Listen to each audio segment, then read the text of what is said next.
Your friends like Yes, they've had. We got to talk about the ESPN top 100 college football players of this season, and surprisingly, I wasn't mad, even though that there was some stuff that needed to be fixed a little bit. There's some drama over at Ohio State because their defensive coordinator Jim Knowles he got left out of their national championship celebration, and why he left to go to Penn State because I got two reasons why. And the college football regular season, it matters more than it ever has, despite your favorite, well, your second and third favorite college football analysts trying to tell you differently. Bill Belichick is covering all the bases at UNC. And why is Dylan Raiola in the Chiefs locker room? The pressure is going to ramp up that much more. That and more here on the College Football Show, presented by the Unafraid Show. Keep it locked and make sure that you like, subscribe, get notifications, and tell a friend. Get in there right now. Let's get to it.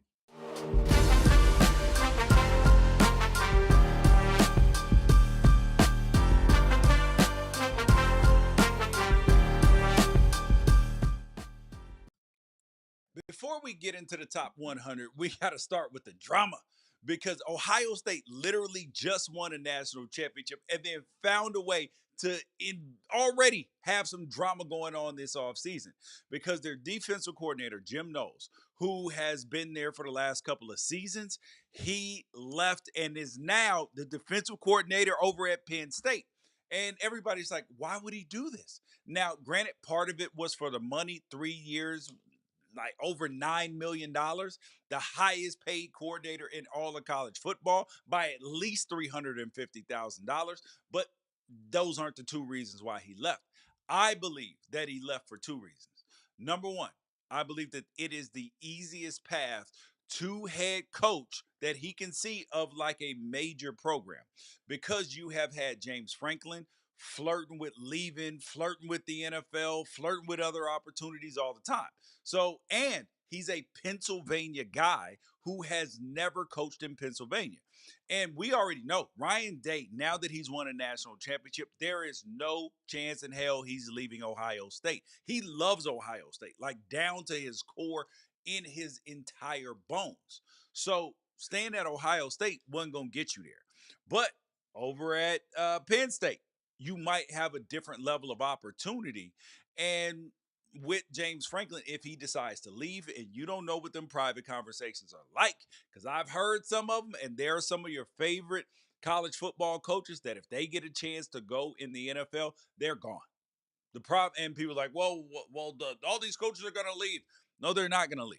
They're not going to leave because they're not getting NFL offers. But if they do, and I'm talking about head coaching jobs, they out of there. But and the second reason why I believe that Jim Knowles left is because the Ohio State defense is not going to be as good next year as it was this year. They had a lot of seniors. Yes, Ohio State has recruited well, plenty of talent, but there was going to be a little bit of a drop off going into next season. And he was like, yo, what we not going to do is sign up to get blamed for that and then lower your chances of getting a head coaching job. So those are the two reasons why I believe that that man left.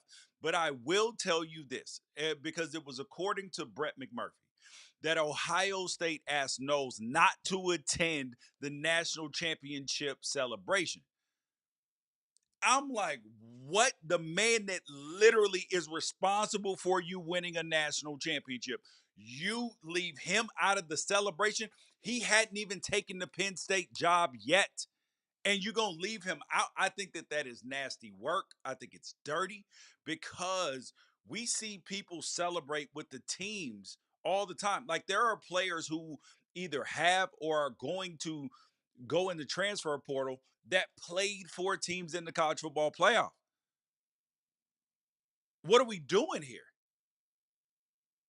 Come on, man. Like that I believe, especially for a coach in a leadership position, it just looks bad because on one hand, there's the players who transfer, then there's the coaches who transfer. Which one of those should be held to a higher standard? You know what I mean? I mean, because the Ohio State spin on this whole thing is that Ryan Day that he punished Jim Knowles, then taking some of the autonomy away after the Oregon loss. And then that was the beginning of the end. That's what Ohio State spin is.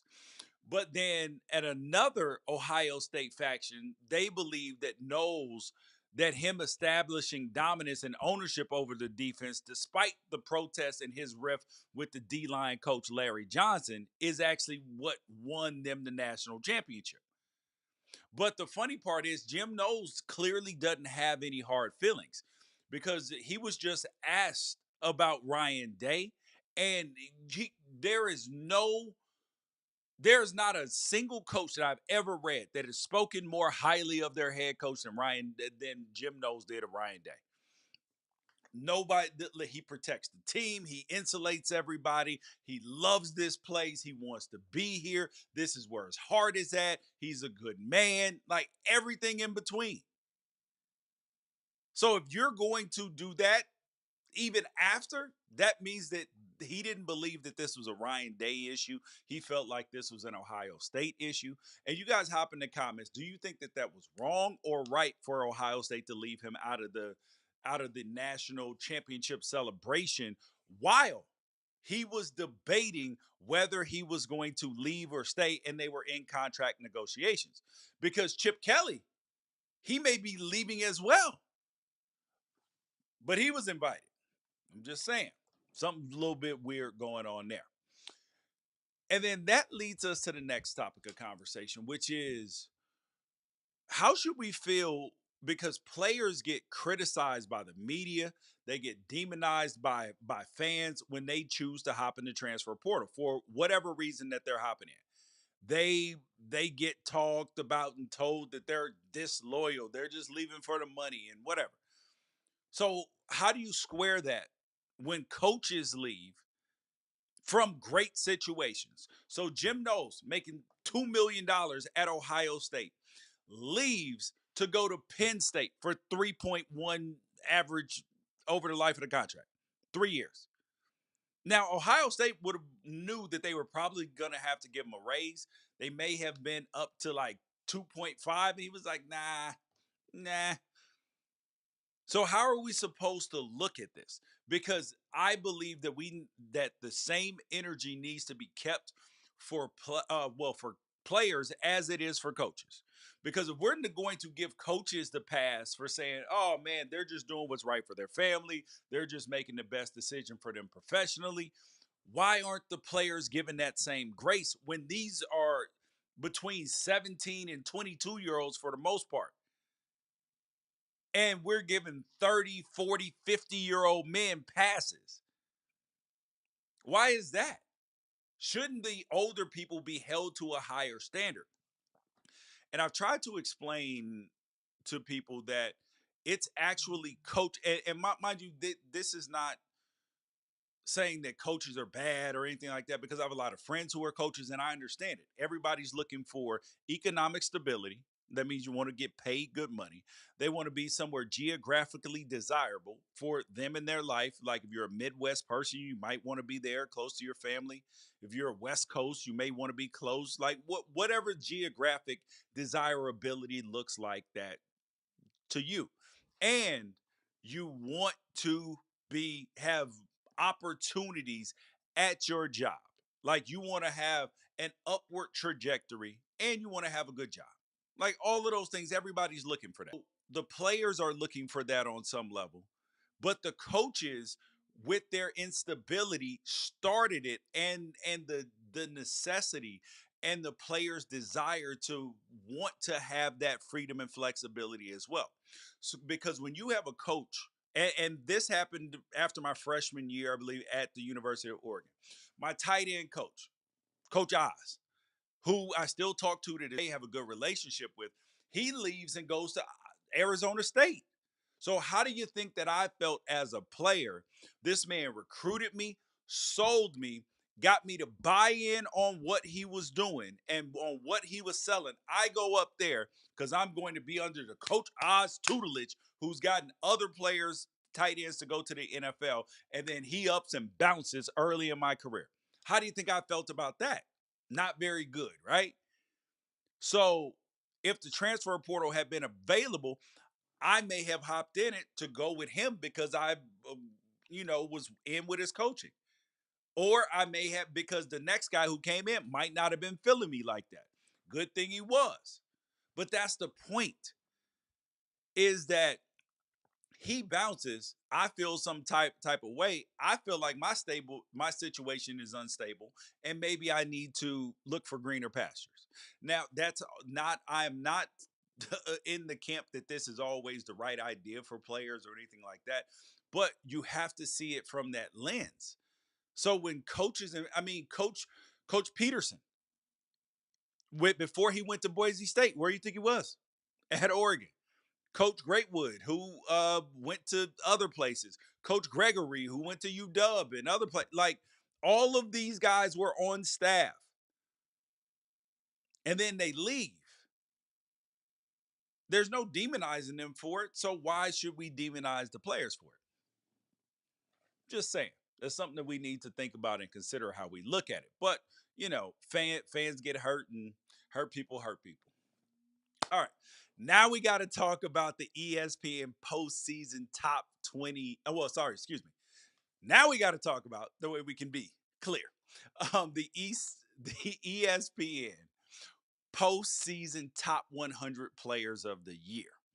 And it's funny because what you had in the preseason versus what you had in the postseason, two completely different things. Because you had 19 of the top players that were ranked. 9 of them were not even ranked at all. They were unranked. So 9 of the top 19 players were unranked in the top 100 of the preseason, including number 6, number 5, and number 4. And note was Ty Warren from the Penn State, tight end from Penn State. Number 5, you had Jeremiah Smith from Ohio State. And then number 4, you got Cam Scatterbo. Those guys weren't even ranked. Think about that. And then you had also ranked very high. You had Dillon Gabriel, who was in there in the preseason, who ended up at number 9. But this was absolutely shocking to me that when I saw this list, it was nowhere near as bad as I thought it was going to be. Because when I go into these things, I'm expecting the FPI model, which is completely broken, and we've talked about that. You can go on Afraid Show. We've talked about ESPN's FPI, which is obviously separate than this ranking metric that is completely broken. And you guys can go like, subscribe, get notifications, hop in them comments. So Travis Hunter was 1. Aston Jeanty was 2. So you had the Heisman winner and runner-up, 1, 2, makes sense. You had Cam Ward, 3, who clearly transformed Miami's season. He was a superhero down there for them. No problem with him being number 3.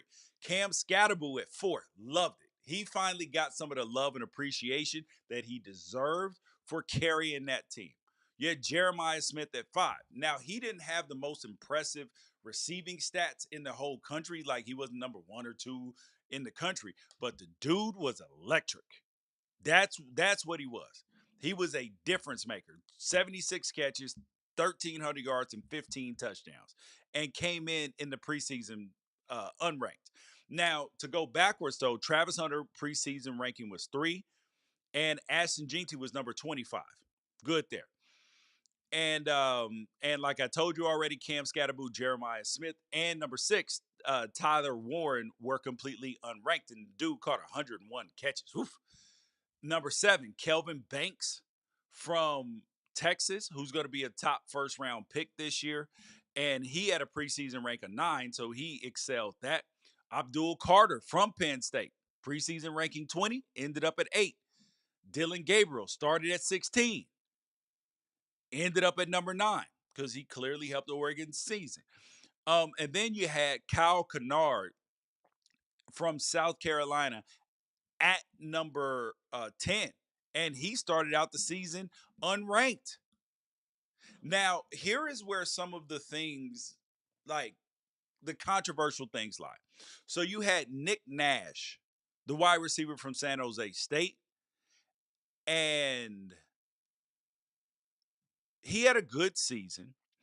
And he's actually the third group of five player that was ranked and placed ahead of Tetaroa McMillan, who was at number 28. Because the draft is coming up and we are going to compare those things to that. Because it's actually going to be interesting to see how that kid fares in the NFL. Because on one hand, his stats were ridiculous. He, most yards, most touchdowns, most catches during the regular season. Triple crown guy. But he didn't get the love because a lot of it was done against, FCS or bad teams or bad G5 teams. So him ranked at 24 ahead of T Mac at 28, that's going to be tough to square.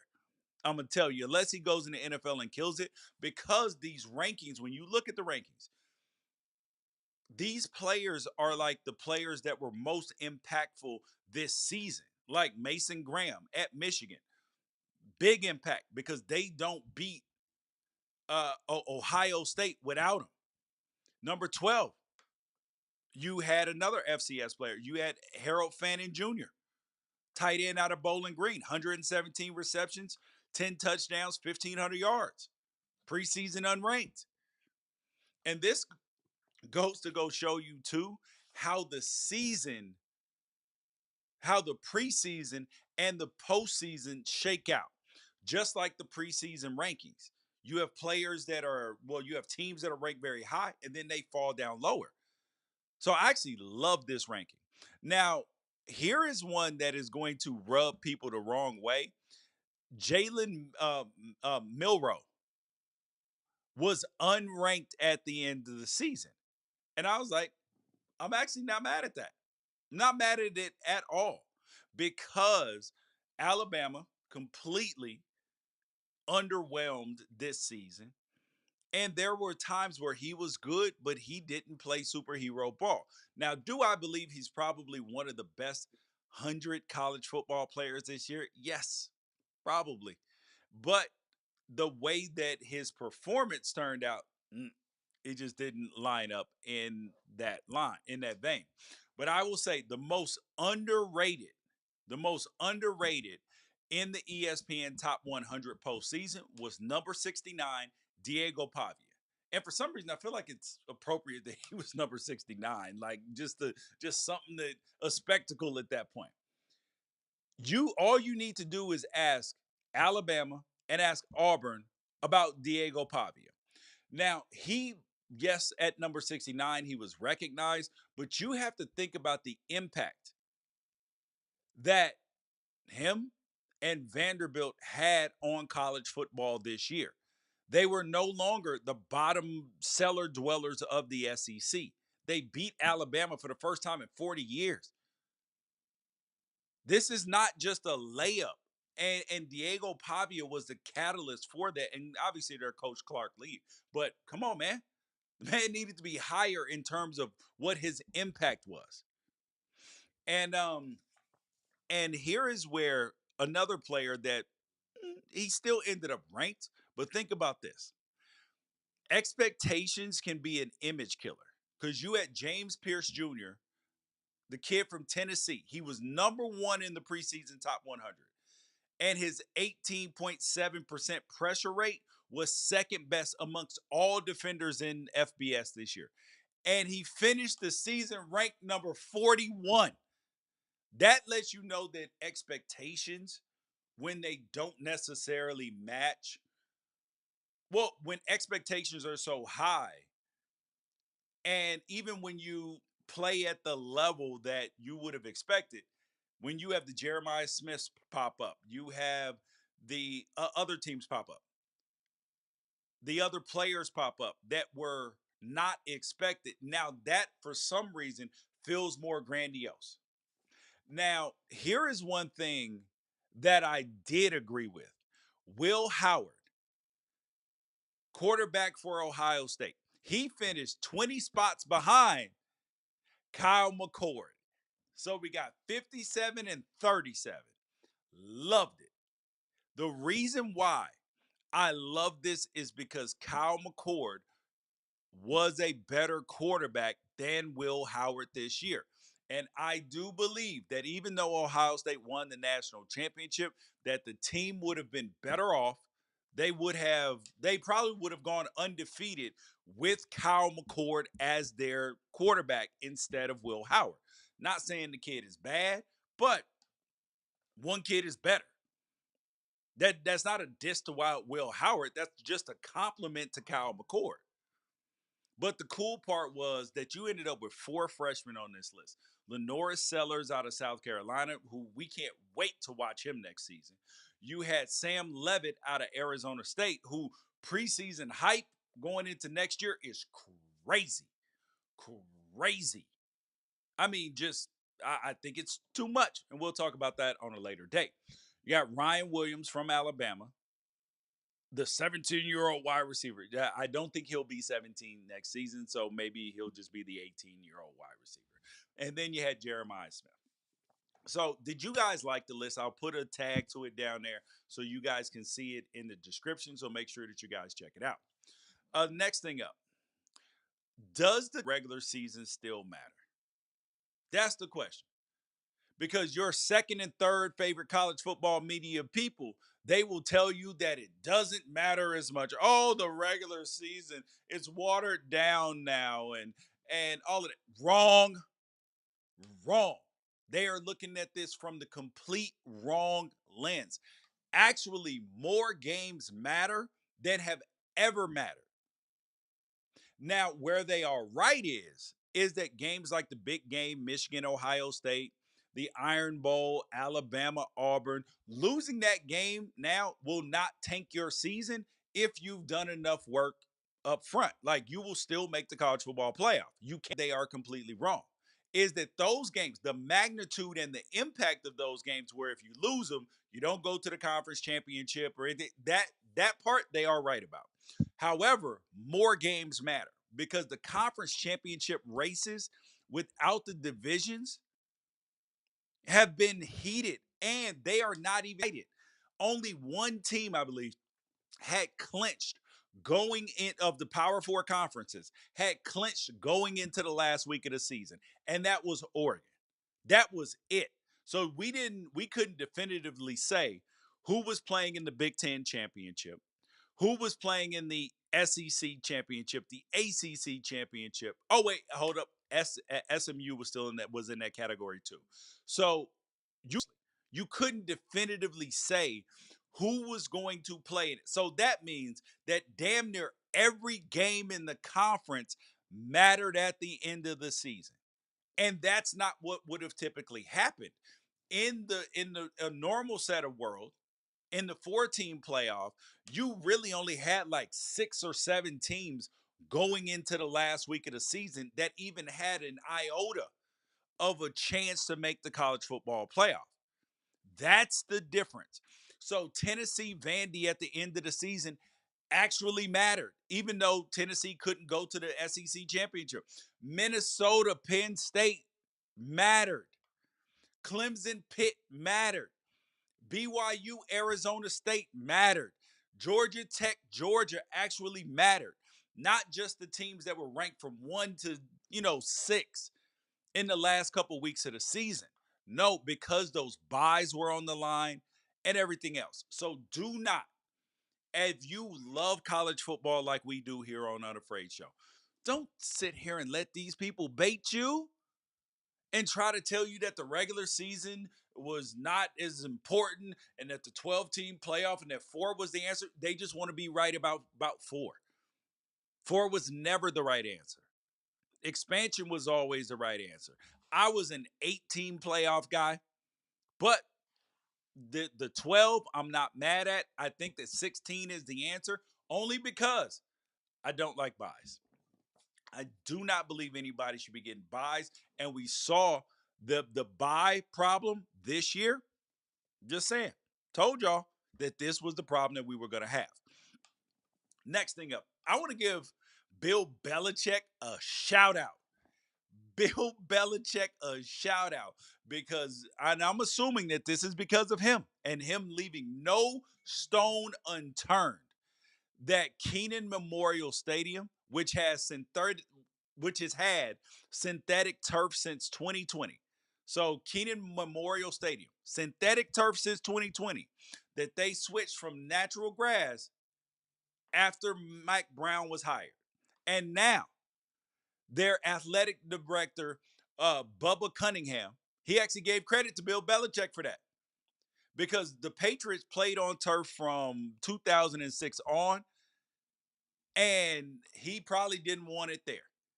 Now, this dude has thrown himself, Bill Belichick, into the college football head coach life. The dude is out at high schools. He's even sitting courtside at Bulls games with GM Mike Lombardi. The dude is out here like embracing this college football life. So if anybody thought he was going to the NFL, it ain't happening. And I love the switch to grass.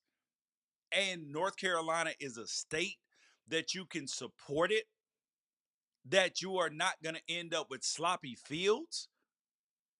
Love it. Just take care of your grass. Not mad at it. Good job, Bill. Good job, Bill Belichick. All right, next thing up. Dylan Raiola. He was quarterback for Nebraska. He was in the locker room with the Chiefs after they won their AFC championship game. And he was dubbed as the Patrick Mahomes Jr. And I remember watching a Fox like pre-roll, like a promo for a Nebraska game. Oh, Patrick Mahomes Jr. And that's when they started to have more success because trying to be like the Swiss was causing them problems, even though the Swiss had a lot of good things going. And that's exactly where Dylan Raiola and Patrick Mahomes are because it's the glasses, the haircut, the pregame warm up, everything. And this is going to add way more pressure. Now, granted, he didn't go out there publicizing it and everything else. It was the actual players from the Chiefs who put him on, who put him on social media because Raiola's dad. Oh wait, excuse me. That Raiola's teammate Dawson Merritt, his father, is a Chiefs coach, and the Cornhuskers just hired Chiefs assistant Terry Braden to be their new D line coach.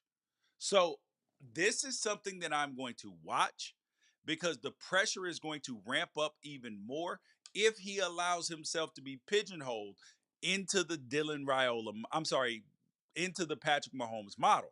When he's got to say, listen, yes, I love Patrick Mahomes. One of my kids, he's like, listen, I'm Patrick Mahomes. Like, this is what I want to be. I love the way his style of play.